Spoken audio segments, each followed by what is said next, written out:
ఆ రాయి మాత్రం దేవునిగా ఉంటుంది. అలాగే మీ గురువులు ఎక్కడో ఉండిపోతాము, కానీ తయారు చేసినటువంటి శిష్యులు మీరు ఏడుతుంటారో సమాజాన్ని, దేశాన్ని పరిపాలిస్తూ ఉంటారు. అలాంటి దేశాన్ని, సమాజాన్ని పరిపాలించిన గొప్ప వ్యక్తి. ఒకసారి వేదిక అందరము ఖాళీ చేద్దాం. అయిపోయింది.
వరల్డ్ రికార్డులో నమోదైనాయి.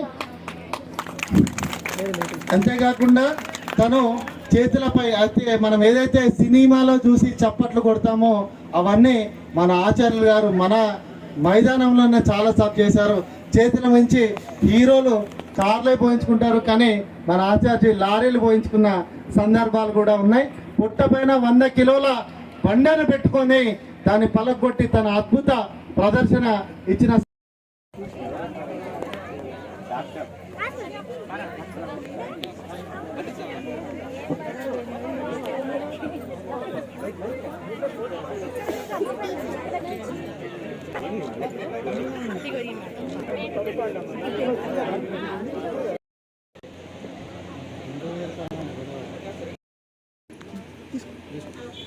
ఇక్కడ చూడండి. రెడీ.